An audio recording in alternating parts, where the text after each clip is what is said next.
Quick housekeeping note, a literal one. Matt and I were so into the thunderstorms that were happening while we were recording that as we mentioned on air, we left some doors and some windows open. So that is why you're hearing some fuzz for the first few minutes on my end. Oh, no, it's on my end, too. And just to be clear, I was the one who suggested it, and I am sorry, everybody. And, we use a software called Isotope, which gets rid of, background noise and stuff. I wasn't thinking, so sorry. So please welcome our special guest who's there for the first 12 minutes, the Rain. From UFOs to psychic powers and government conspiracies, history is riddled with unexplained events. You can turn back now or learn the stuff they don't want you to know. A production of iHeartRadio.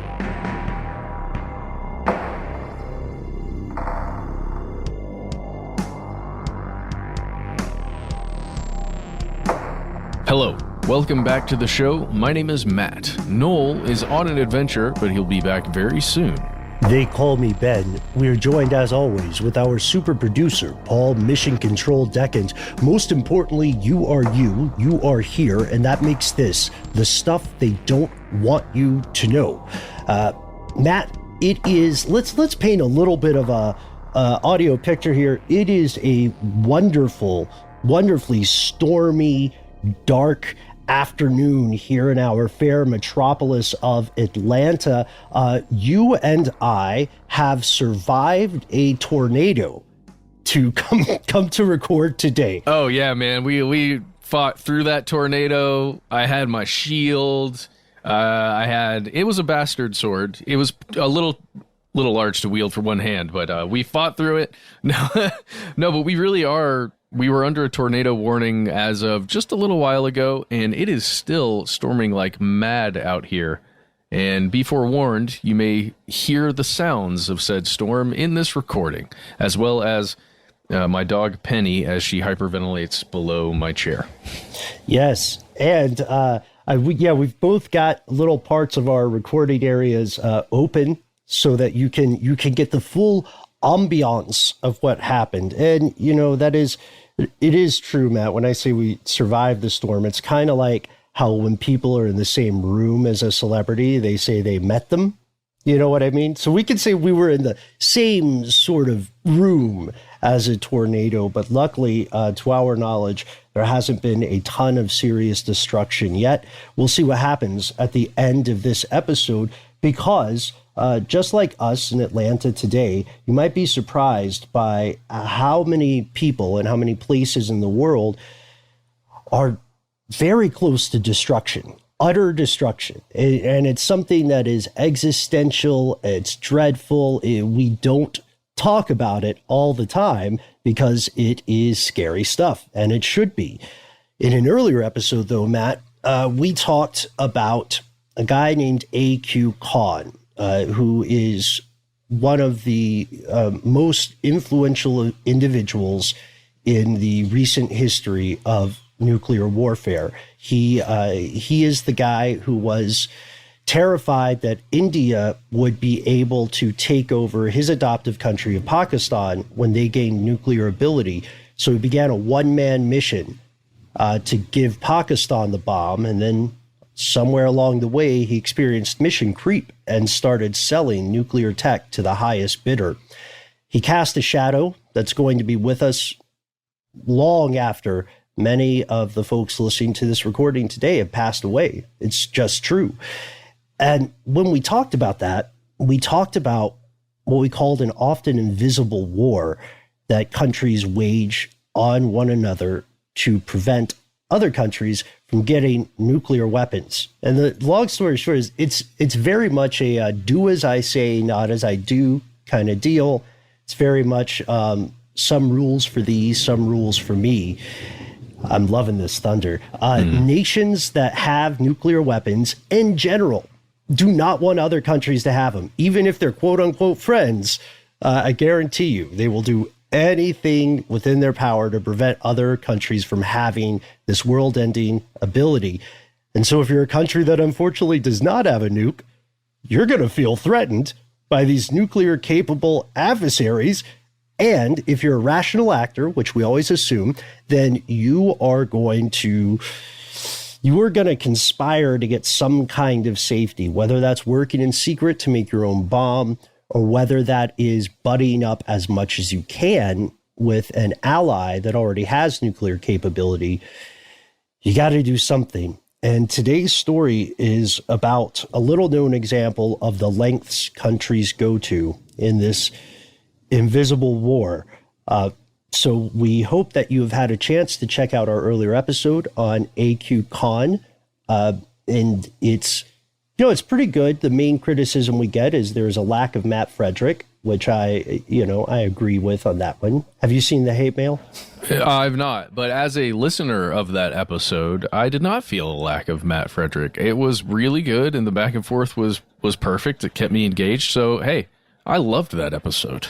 We cut out all the parts where we're like, where's Matt? Jeez. No, but I don't believe you for a second. It was perfect. Dude, Paul can confirm. Well, anyhow, to establish the roots of this conspiracy, today's conspiracy, we have to start really like at the end of World War II is usually when these stories start. So here are the facts. Yes, we will be describing to you this cat and mouse game a little bit further of the struggle to attain a nuclear force. And here's the deal. The desire of countries that already have nuclear capability to prevent those who don't have it from gaining it, it is so high. There's so much incentive behind that often these countries, whether it's the United States, whether it's Israel, name your country with nuclear capability, they will often play on the edges of the law, if not break the own law of their land in order to stop it from happening. It's often an argument of national security for whichever country you're talking about and a play for the, quote, greater good. Yeah, when we think in terms of analogies, it's like imagine that your neighbor owns a gun. Your neighbor owns a couple of guns.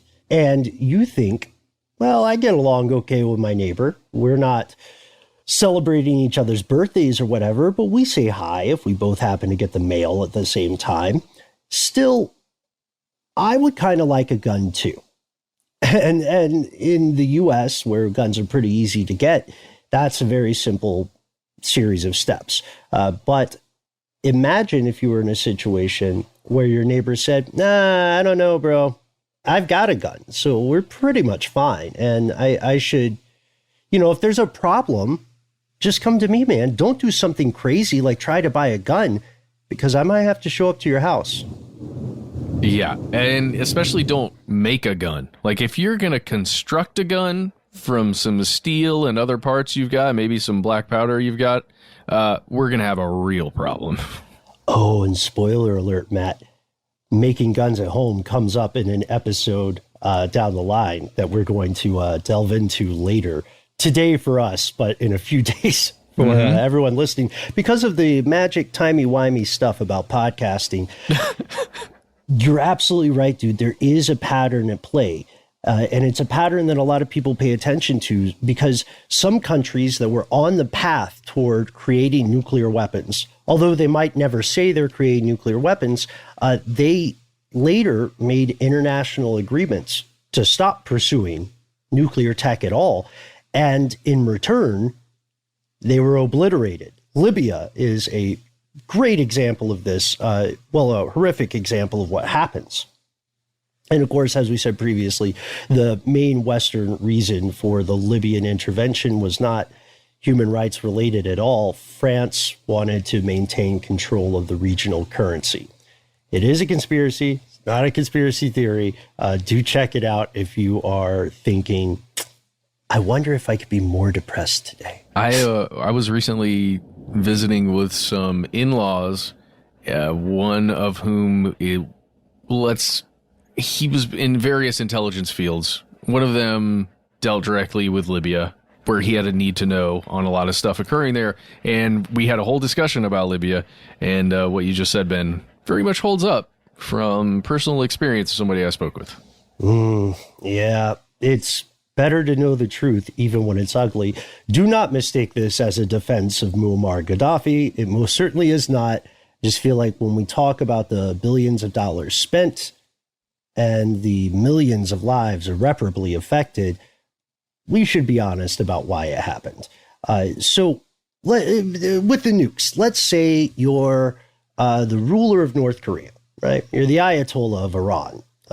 Any number of countries that have been considered antagonistic to the Western order of the world, or the way the Western world wants everything to work. If you see what happened in Libya, it's pretty easy to connect the dots. You're watching that and you're the leader of North Korea. You're thinking, I will absolutely never give up nuclear weapons. I know the score. I saw what happened. You cannot trust these people, which is reasonable. Whether or not you agree, the logic is there. And then if you're, say, the Ayatollah, or if you are in a leadership position in Iran, then you might, again, very validly think, this is what will happen to us if we don't get across that nuclear finish line. So there are regional hotspots around the world. Leaders are playing some variation of this game all the time. And, like we said earlier, there are a lot of countries, Western Europe's a great example. There are a lot of countries that have been up to now satisfied to posse up, to Voltron up with existing nuclear powers under agreements like NATO and stuff like that. And they're agreeing not to pursue their own nuclear warheads. In exchange, they're saying, you, this country I'm agreeing with, will step in and you will save me if something, you'll have my back at least if something goes sideways. Yeah. But we can't assume this is a sustainable situation. Very few things are. No. So, when we're talking about the places in the world where these kinds of conflicts are occurring, we really look at the Middle East. It's by far the region that has, let's say, that is in the most danger of experiencing some kind of nuclear warfare, actual hot war with a nuke. And a lot of it just has to do with the number of countries in the region that want to have nuclear weapons versus the number that don't. There's only one country in the Middle East currently that officially has nuclear capability, although it's official unofficial, but that's Israel. And we've talked about it before, how it's kind of a weird situation to talk about nuclearly capable Israel, because it's a bit of a weird situation. Yeah. You know what? Let's modify our analogy a little. Let's go back to your neighbor, who's been getting really weird for a while. Okay. So your neighbor has a garage. Everybody knows they have a garage. Mm-hmm. Your neighbor, it looks like a big garage. Your neighbor may have a car, but they get super sketchy whenever you bring it up. They say, maybe I have a car, maybe I don't. Well, I've never seen a car go in or out of the garage. Like, I've never actually seen it. Tell you what, though, man, you don't keep an eye on those trash cans. You might have to find out. You don't want to find out if I have a car, do you? You don't have a car, right? Right. You're not even thinking about getting a car, right? You shouldn't. The bus works fine, buddy, right? We can agree. Because we, do not have a car. It's really Schrodinger's car over here. But if you ever need one, we could find a way. Anyway, but it would be better for you and I to agree that you and none of our other neighbors need a car. Let's just end it there. So that's a really weird, in this analogy on an individual level, this sounds really intense and weird, right? Yeah. But a car is not the same thing as a nuclear weapon. And Israel's position is itself, by design, somewhat conspiratorial. The government has never officially confirmed or denied that it has nukes. It absolutely does. But they have a policy that's somewhat euphemistically called deliberate ambiguity. So they'll issue statements that are incredibly, weirdly worded.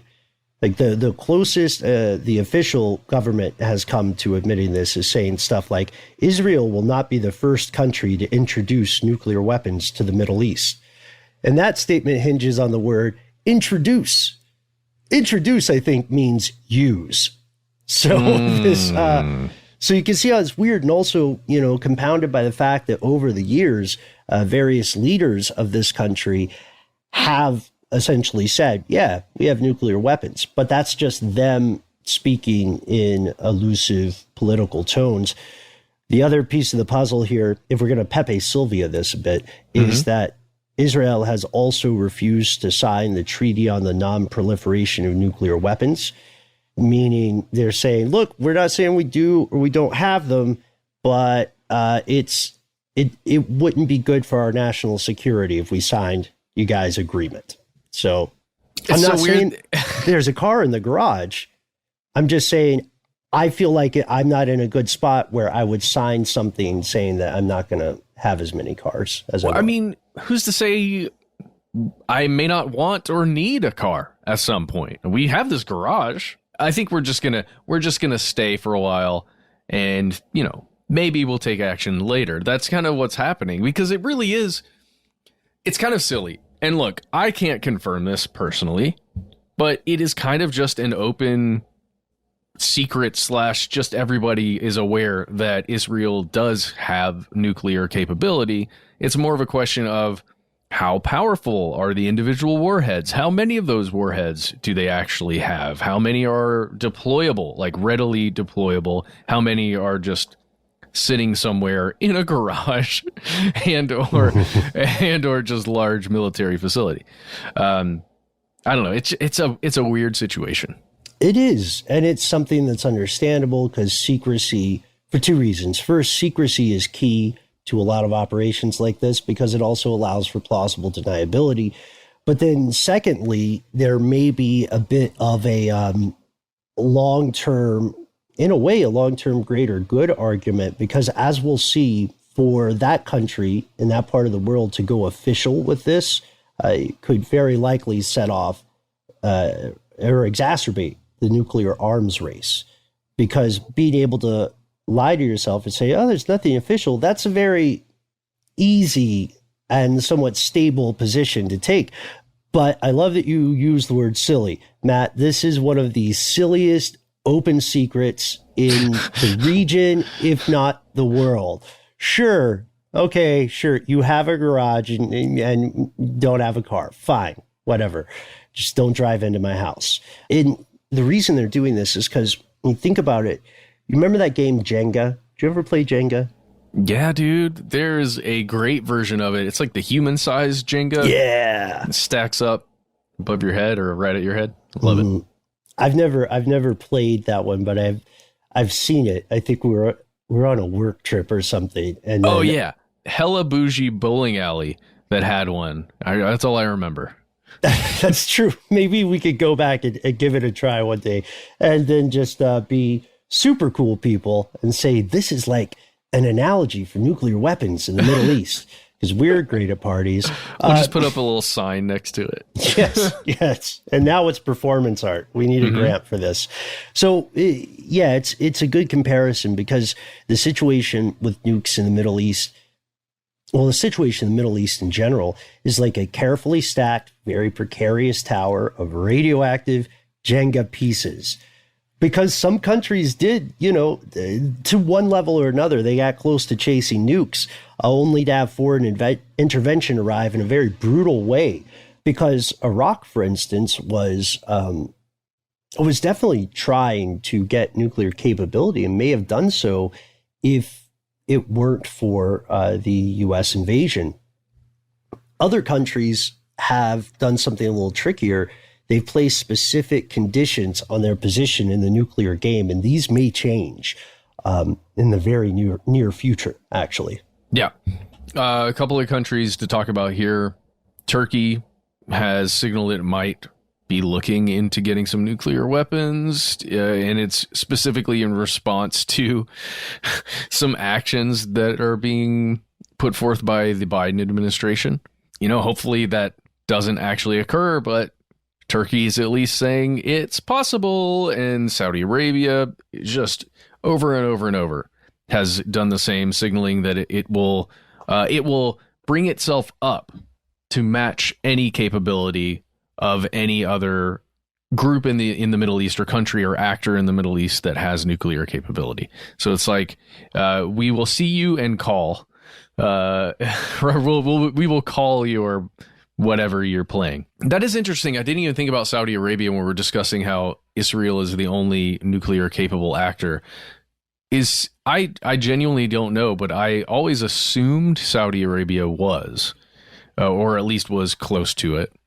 But maybe it's just a lack, or maybe it's just a hole in my knowledge. Yeah, they signed the Non-Proliferation Treaty, and they've been accused of working on nuclear programs. Their official position is that they right now have plans to create a domestic nuclear energy industry. But again, if you have the setup to be a nuclear energy capable country, then you have the setup to become a nuclear weapons capable country. And their specific trigger is Iran. It's like, I think we've said this before, in a very oversimplified way. The best way to imagine international affairs, or the way these countries interact with each other across the world, is let's say 190 something people show up to a house party. And they learn that, there's enough beer for maybe 50 people. There's enough pizza for 60 people. But somewhere in this house, there's all the stuff you need to build a gun. And tensions are running high over the pizza and beer. And Saudi Arabia is basically in one corner hanging out with its buddies, keeping an eye on that Iran guy they don't like. And they say, well, look, if this guy let's not call them guns, party favors. If this guy grabs some party favors, then you guys can't stop me. I'm going to get all of the party favors because I hate that guy. Yeah. Oh, yeah. I don't like that guy. Also, I'm going to go so far as to dig a little hole in the basement level, make a second sub basement, and then start making party favors down there. Mm-hmm. And you'll never know. Because I'm telling you, I dislike that dude. So that's what's happening. This in an overly simple way again. But the important part here is that we are in a system with any number of opportunities for to go horribly, horribly wrong very quickly. And one change in domestic policy in one country can have massive ripple effects across this region, and stuff that happens in the Middle East can have massive ripple effects across the world. No matter how you personally feel, no matter how your government feels. Everybody knows, based on clear examples of previous proven conspiracies, that Israel will not hesitate to do anything it can, by hook or by crook, to prevent other countries in the region from gaining the same capabilities. This is not the government and the lawmakers of this country purposely just being jerks for the sake of it. They consider nuclear armed countries in the Middle East, other than them, an existential threat. So how far would they go? I'll tell you after a word from our sponsor.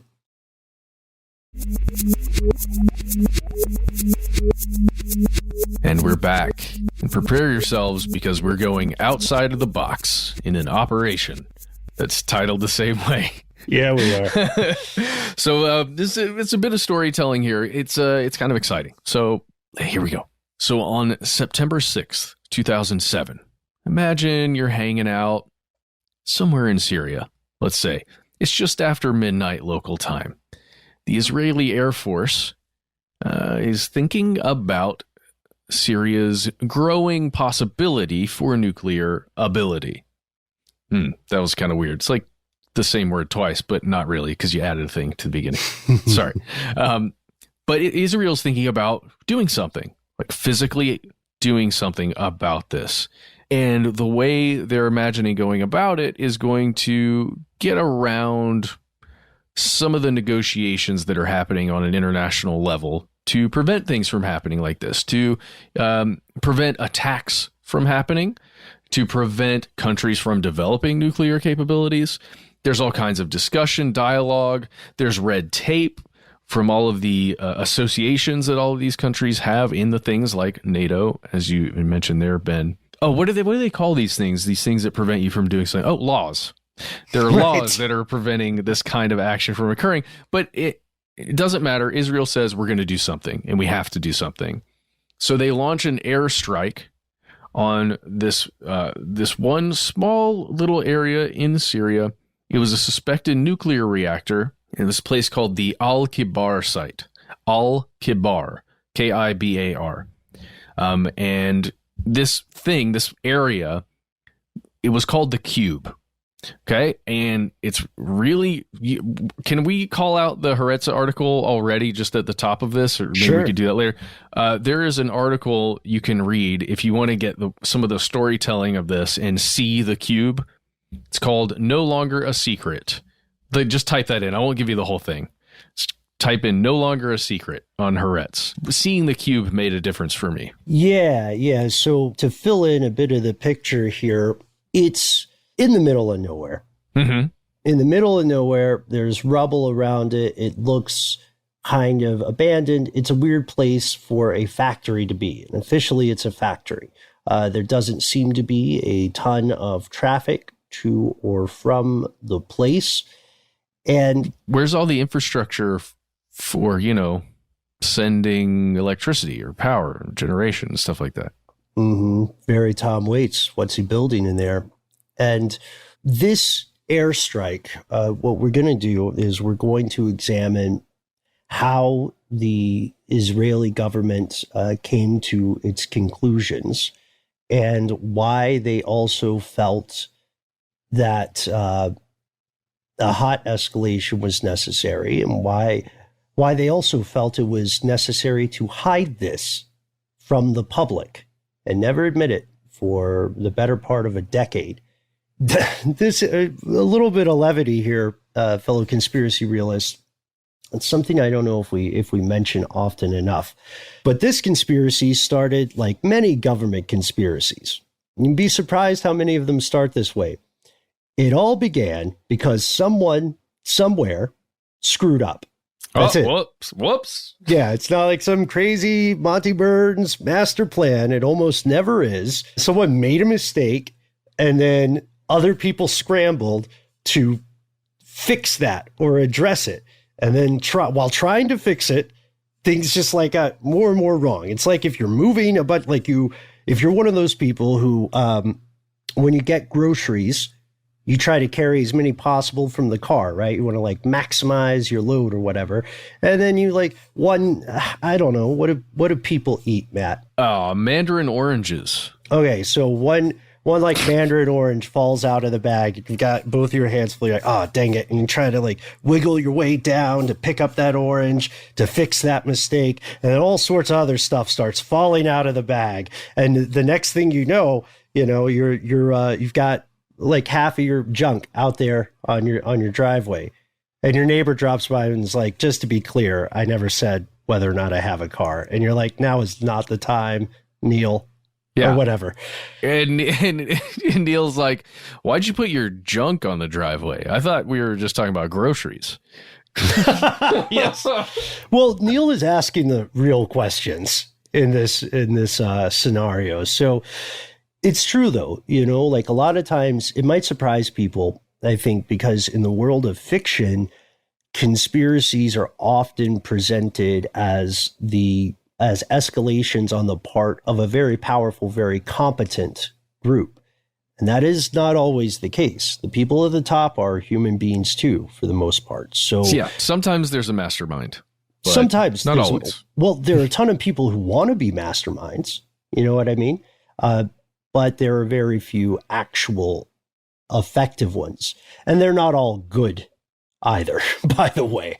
Like you could argue various despots and dictators are quote unquote good at their jobs, but being good at their jobs is not necessarily good for other people.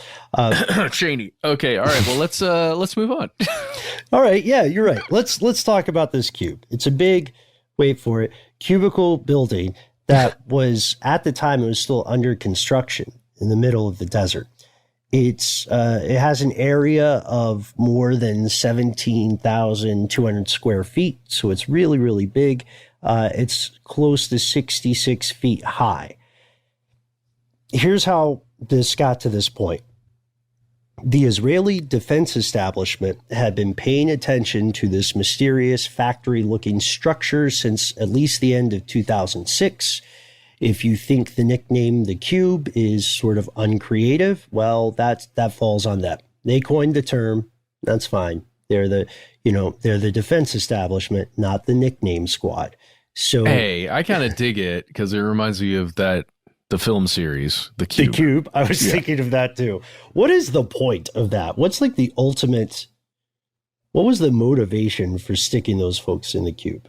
Hey, mostly psychological torture of an audience, I think. Of an audience forced to watch it. Oh boy. No, so for anyone who's unaware, so it's just Cube, I think. The first one came out in the late 90s. And the idea is that these people wake up and they don't know one another from Adam or a can of paint. And they have to progress through these series of cubes that are rigged with traps. Not all of them, but some of them are rigged with traps, lethal traps. And I think at some point, it goes to several films. Don't spoil it. Yeah, don't spoil it. I would just say from an indie filmmaker's perspective, it is a brilliant concept because you have one set, you just change that set a little bit, and you're in a new cube. Oh, does it look the same? Even though we're switching from one cube to the next part of the cube? Same room? Same set? Wow, this is perfect. Mm-hmm. And it's supposed to be that way, too, for the story. That's what they're telling, right? That's a really good point. Probably a lot of us in the crowd remember it today. Without going back, I don't remember the entirety of why those people ended up there, but I think they get to it in one of the films. They get to it. They get to it? Okay. I'll have to check it out too, but let us know what you all think about the Cube. So it's the end of 2006. The months are going by. We're getting into 2007. The Israeli government grows increasingly suspicious and later certain that the Cube is not just some weird industrial flex in the middle of the desert, that it is actually President Bashar al-Assad's secret flagship passion project. They are telling their superiors, we believe that this is in fact a nuclear reactor. They got it from North Korea. Syria is working on the bomb. This is important because if that happened in one fell swoop, no matter what you think about who should or should not have the quote unquote right to nuclear power, no matter what would happen in that case, Syria with this program would fundamentally change the playing field. It would remove a huge part of Israel's military technological edge. And so if you are the Israeli government, you are thinking this could open the door to terrible, terrible things. And it's a door we might not be able to close if we don't act now. And this had been brewing for a long time, right? They had known this for decades, or they had been keeping an eye on it for decades, and we're having a tough time getting accurate info. Oh, yeah. It goes back to, I think, 1990, or at least the early 1990s. That's when the regime there in Syria, it was known that there was an interest in procuring at least not only weapons themselves, but the ability to create weapons, especially through research facilities. So you kind of have that cover, right? We're doing this for energy. And that's when the Western world, well, the United States, Israel, probably England and a couple other powers, the UK, they were just really paying attention to Syria in particular. And Israel really then started paying attention, again, because of just proximity and because how much it would shift the playing field if it were to occur. But this was only after there was a serious intelligence gap in Libya. That's when Israel was like, if we didn't know this specific thing about Libya, maybe we don't know some specifics about Syria and we're missing some info here. And what could they be doing in that garage if there's no way for us to peek in? Exactly. Yeah. So there's something really interesting that comes from the guy who was the head of the intelligence division at Mossad in 2003. And his name's Amnon Sufrin. And you can hear his surprise, frustration, and no small amount of fury when he talks about how he figured this out. He says, on December 19th, 2003, a Saturday morning, I turned on the radio and heard on a news broadcast that the Americans and the British had persuaded Libya to dismantle its nuclear program. The next morning, I assembled my people and I said we had experienced 2 total failures here. We had absolutely no idea that such a program, meaning in Libya, even existed. And second, we didn't know that the negotiations to dismantle it had been going on for 8 months. We started to back analyze the Libyan program and try to figure out where else in the region similar programs could be hiding. So imagine that. Your entire job is to know as much as possible about stuff like this. And you hear it, on like NPR. Yeah. What? I'm sorry? Wow. I'm not hungry anymore. Let's get to work. Exactly. That's the thing that gets me, because it's like hearing that kind of stuff for an industry professional through the news and having it be the first time you've heard this is a recipe for a heart attack. That's not only is it highly unusual, but it means that you have hundreds of things you need to have done by yesterday.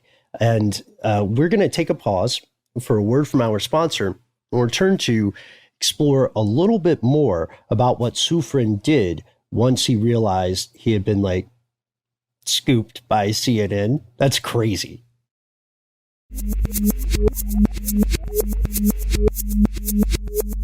And we are back. So Ben, let's jump back to Sufrin and Mossad, see what they were doing. Yeah, so about a month's worth of investigations ensue.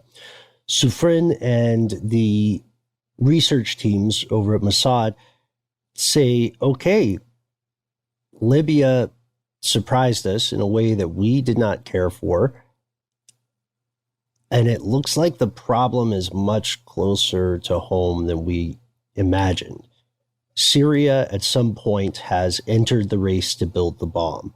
They're not at drawing board stage. It's not a series of backroom conversations at Davos or whatever. They're doing this. And it caught us unaware because reasonably, most of our investigations focus on Iran instead of our neighbor to the north. And then this is where Sufrin talks a little bit more about their discovery. He says, the Koreans and the Syrians built a camouflage structure on top of the reactor that made it look like a factory from the outside. You don't see what's happening inside. It is far from any settlement. There is no reason for anyone to be in this area except for herdsmen. We began to suspect that there, in broad daylight, a reactor was hiding. Yep. And in January of 2007, satellite photos revealed that there was a pipeline leading directly from the cube to the Euphrates. This is important because if you're a researcher, you have to be very careful. You don't want to read tea leaves. You know what I mean? You want to have real proof. So they started to think, okay, middle of nowhere, nobody really has any business being here except for shepherds, herding professionals. So this is a cooling system, and that's one of the big things you need for a reactor. So even at that point, they're not saying this is definitely a reactor. They're saying, quacks like a duck. I don't want to be too conclusive, but there's some definite quacking going on. And then Mossad, or someone, had a breakthrough. This is a little dicey. So at this point, I'm trying to think of the correct way to say this. This is an event that occurs in Vienna in early March of 2007. And what we know about it is based on the work of an American journalist. That's right. A journalist named David Makovsky, who was writing in the New Yorker in 2012. A man named Ibrahim Othman, who was head of the Syrian Atomic Energy Commission, had gone to Austria, and he was participating, or he's doing this, to participate in these deliberations of the International Atomic Energy Agency. And, of course, Israel wants to know what's going on, so a cell of Mossad agents from the Kashet unit broke into the place where he was staying. It was an apartment. It's where Othman was staying. And within less than an hour, they, quote, vacuumed up the information that was on the personal computer that this man was using. He's a Syrian official. And it's so funny. Like, this is how it works, right? He leaves the apartment for just a little bit, for just a brief period of time, however long it was. And like special agents from an intelligence agency break into the apartment, access the computer, and then get out of there. It's just crazy to imagine that can happen, and probably does happen all the time. Can you? I imagine that's very common. Well, this is at least according to the reporting from David Makovsky in the New Yorker. This is what happened, because Israel never officially acknowledged that this occurred, that their intelligence agency had anything to do with it, or even accepted responsibility for anything occurring in that apartment. And then we see another series of missteps, right? Someone screws up, and that leads to this kind of situation. Their hack found that Othman's computer usage definitely left something to be desired. He had 35 photographs at least from inside this building in the Syrian desert. And in the pictures, everything the more paranoid folks in Mossad and intelligence were saying is confirmed. There's a visible photograph of this reactor. There are fusion cylinders, and there are bars, and there are clearly non-Syrian people working who were later identified as experts from North Korea, from the Korean Peninsula. And so they say, okay, well, game on. We were right in the worst way. Can we just point out here, even in 2007, it was possible to doctor some images, and it was possible to plant images onto a machine, especially if you are an elite intelligence agency that has broken into someone's apartment. You could ostensibly place images or any files onto a machine's hard drives, or, even virtually onto some accessible virtual drive. It's possible. We just have to put that out there. Doesn't mean that that's what happened. Yeah, that's a really good observation, because the technology available might surprise a lot of people. So this is 2007, but consider that Stuxnet, which disabled a lot of Iranian nuclear research, it's an Israeli-U.S. system, that was first uncovered in 2010, but people have been working on it since 2005. So things are a little bit further along behind the curtain than they might appear to the public. It is possible. That's a very important point. But to the non-intelligence, I'm not calling them dumb, I'm saying they don't work in intelligence. To the non-intelligence members and leaders of the Israeli government, this is a smoking gun. And so Ehud makes the decision to share this information with the U.S., and he was hoping, apparently, that he could show these documents, these photographs, to the George W. Bush administration, which was the administration in power at the time, and that they would say, holy smokes, hold my beer. We're going to go destroy this on our own. We cannot have this happen. But instead, what they found was that after they met with President Bush, with W. Bush, with Vice President Dick Cheney, with the top people, the CIA, the NSC, the National Security Council, the U.S. wasn't super on board with this. The kind of pro-war hawks had one idea. Their idea was, let's do it now. Let's bomb it. let no stone stand on another. Let's do it publicly so we can set an example. And then other folks were saying, well, I don't know, there's enough proof for us. And then reportedly, the president at the time himself said, I'm not persuaded.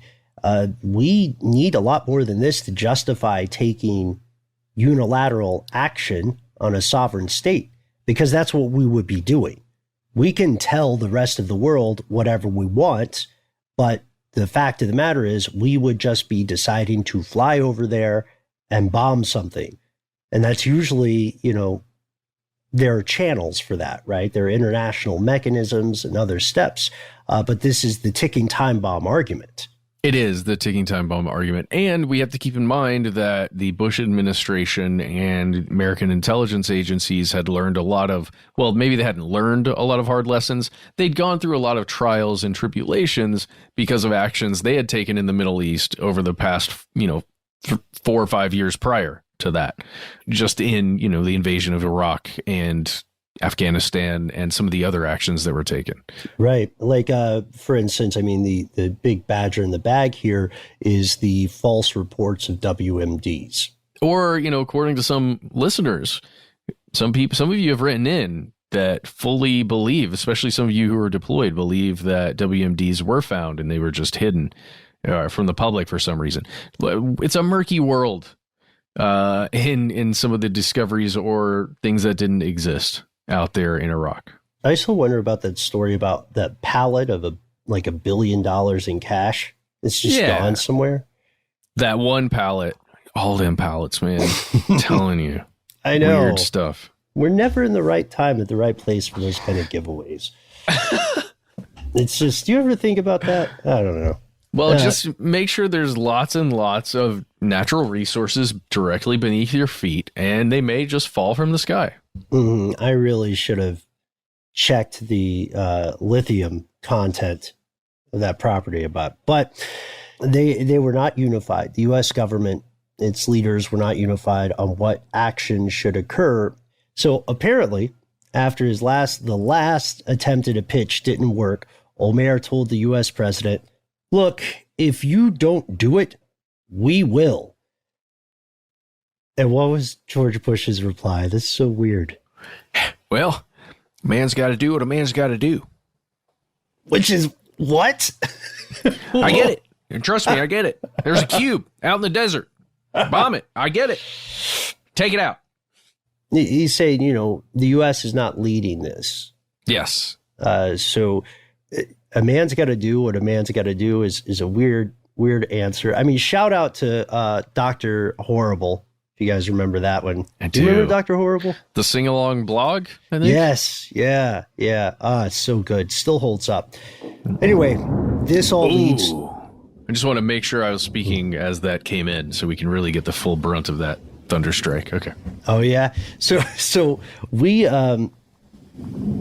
So I think we've done an okay job outlining the concerns that led to this conspiracy, this decision to unilaterally strike this structure, despite the serious risk of Syrian retaliation. And it came from, the rationalization came from something called the Begin Doctrine, which is this term for the Israeli government's position that it's okay to make preventative strikes, preemptive strikes, so long as in doing so you're preventing one of your enemies from gaining access to any kind of WMD, but nuclear weapons especially.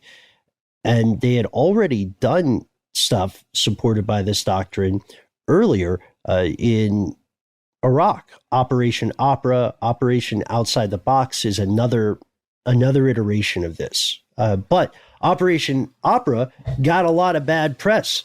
Operation Outside the Box did not. It is quite plausible that unless you have lived in some aspect of this world, geographically or in your profession, you would have not heard of this. But they sent some major stuff, and they did some pretty impressive, just objectively impressive, electronic jamming and signal intelligence work. Like they had 10 F-15s or F-15Is fly along with an escort of F-16 jets and then signal intelligence aircraft. 3 of those fighter jets get ordered back. 7 continue into Syria. And then Israel just doesn't say anything. Yeah, just silence. And one of the main reasons that the entire thing was kept so quiet is because Syria did an excellent job at covering its tracks, covering up its activities of what were actually going down at the cube. And they also didn't cooperate with that atomic energy group. So I don't know. It's weird. It's almost like on Syria's behalf, it's almost like, oh, okay, you got us. Hey, no, fair play. You got us. Okay. We'll just be quiet. We'll just go over here. We understand. I don't know. That's not exactly what happened, but at least they knew that they had been caught, that their clandestine nuclear program had been caught, if that's in fact what was happening there. Well, they made kind of a bet, which was an interesting bet, I think. They said, based on what we know about how secret this is, how limited information about this is, if we attack in this way, we are going to force the president and government of Syria into what they called the denial space. The denial space is interesting because they're saying if this attack avoids embarrassing and publicly humiliating Assad, there's a non-zero chance that he'll decide to hold back and that he won't respond by going to war, because it's an event with a small footprint. It's quiet. It's so far away from where a lot of civilians are living. Israel doesn't take responsibility for it. And if we don't crow or caw too loudly in the aftermath, then that gives Assad this space, this denial space, this opportunity to downplay the event. So we're going to launch this surprise attack. And the trick is not to take responsibility immediately afterwards and then just push ahead and have like this diplomatic effort. While we're not publicly saying we did it, behind closed doors, we're going to go to other countries and we're going to be like, check out these photos, bro. Mm-hmm. You know what I mean? Like, I told you so. So this led to their calculation, and their bet did work because there were signals that Syria was obviously on high alert after this. They put long-range missiles armed with chemical warheads into play, but they didn't retaliate because they were worried about that car that may or may not be in the garage. And they thought, if we deploy something, this may be the excuse Israel needs to take these weapons of mass destruction for a ride around the block, which is a very real possibility and very dangerous one. So fast forward more than 10 years, on March 21st, 2018, Israel officially acknowledged the operation, and when they did so, they released more material to justify what they had done, to say like, hey, we played fast and loose with some laws, but we've been pretty clear that we felt like we had a good reason to do it. And depending on what you believe, this may have prevented a much larger conflict in the future. This was a conspiracy. Was it successful? I mean, maybe for a while. And also, it leads to the question, Matt, that we were asking before. Like, this is clearly the shadow of A.Q. Khan. You can trace the knowledge that he gained, knowledge that he earned, and the knowledge that he disseminated throughout the world. But who should have the right to possess nuclear weapons? I mean, we see a spectrum of answers. A lot of countries that have them now take the flying car approach. Like, it's really cool if I have a flying car, as long as no one else has one. Otherwise, there might be accidents. But then there are other, nonprofits that say, oh, I've got the answer for you. No one. Mm-hmm. No one should have this. Well, yeah, and some really are the answer for some people really is everyone. Like, literally, the only way to stop it now is if everybody has nukes, because you can never confirm that any country has zero nukes.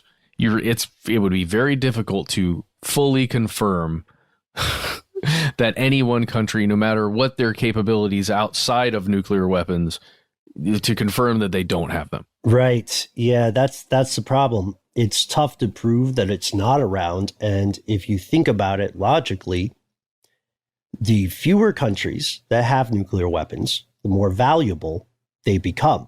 So if everybody officially agreed that, let's say over a period of, 10, 20 years, they would reduce the world's population of nuclear warheads down to zero, immediately what would happen, or somewhere between those 2 decades, there would be this huge program, very well funded by any country that could afford it, to keep some in secret. Just for us, just for later. Just hide all their nukes across Iowa and the heartland. Or put them on subs. Put them on subs that are hard to track and could be anywhere in the world's oceans. How about this? Everybody gets one.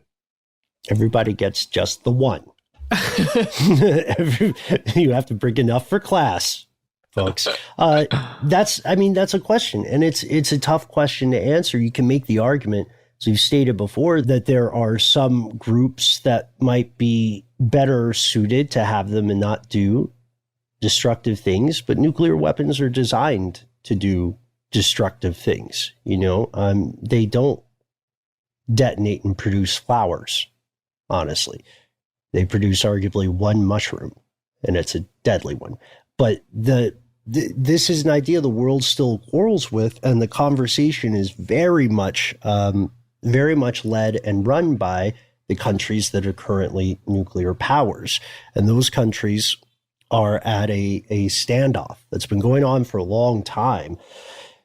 And neither, especially Russia and the US, neither are going to back down, because they envision a world where they may be in the position in some ways that Libya was. It's something that doesn't really have an answer. And so for folks who agree with the policy of preemptive unilateral strikes, there's a clear argument for the greater good. For folks who disagree with it, there's the idea that this may have been, despite the official lines, despite the later declassified stuff, there's a Gulf of Tonkin argument. Like maybe this was just politically convenient. Maybe this was an opportunity more than an accident or an attempt to repair a cover-up. I'm imagining a scenario where representatives from the DPRK struck a deal to start a factory somewhere in Syria, and then secretly just they were building nuclear weapons, or starting to build the capabilities to have nuclear weapons created in that facility. And this, Syrians had no idea. Mm-hmm. That's the thing. No one ever has any idea until it benefits them, right? Like I had no idea. Oh, of course I knew that. And then I knew it all along. Yeah. And that, that happens to everybody in their personal life too. But this is, you hit on a crucial point, Matt. I don't know if I told you this, but I spoke with diplomatic representatives of the DPRK a number of years ago for not something sketchy, I assure you. It was for school. Come on, man. And it was strange because I was surprised by how openly antagonistic the U.S. forces escorting them were. And I was surprised by how openly the DPRK representatives spoke about nuclear weaponry or nuclear power or hydroelectric power to the point where some of the U.S. State Department folks cut the lecture short. They did not want the Q&A to continue. So we have to be careful when we hear these varying, narratives and perspectives. Of course, these kind of things are things that later historians have to suss out the truth of. But we want to pass the torch to you folks, or we want to pass the warhead to you. What do you think? Was this the right or wrong action to take? And perhaps even more importantly, what other countries might be secretly working toward the creation of a bomb today? And if you believe those countries exist, then how should they be handled? Let us know. We try to be easy to find online. Got my eye squarely on Jamaica, looking at you guys. Oh, making nukes out there. I know it. No, I'm just joking. I'm thinking Macedonia. Oh, what? Yeah, classic Macedonians. No, I think we're joking. We're joking. We are joking. Sorry, apologies to Macedonia and Jamaica. That's right. But please let us know what you think. We'd love to hear your reasoning, behind your opinions. We'd love to just understand. And you can tell us those opinions in all kinds of different ways.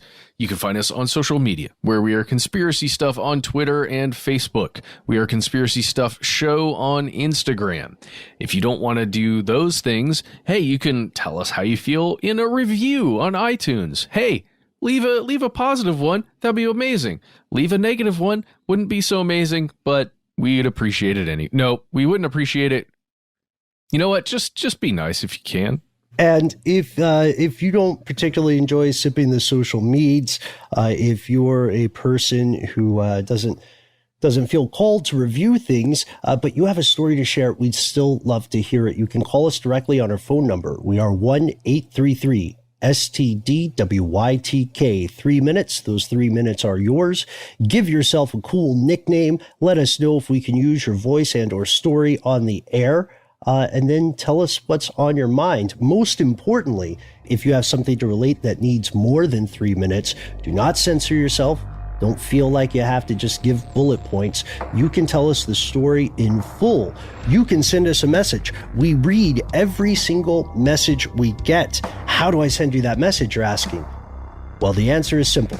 You can head on over to your computer, browser, device thingy of choice and send us a good old-fashioned email where we are.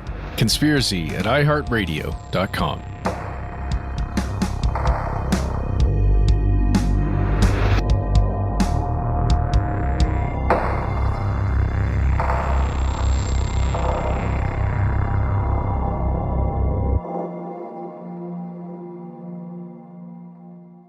Stuff They Don't Want You to Know is a production of iHeartRadio. For more podcasts from iHeartRadio, visit the iHeartRadio app, Apple Podcasts, or wherever you listen to your favorite shows.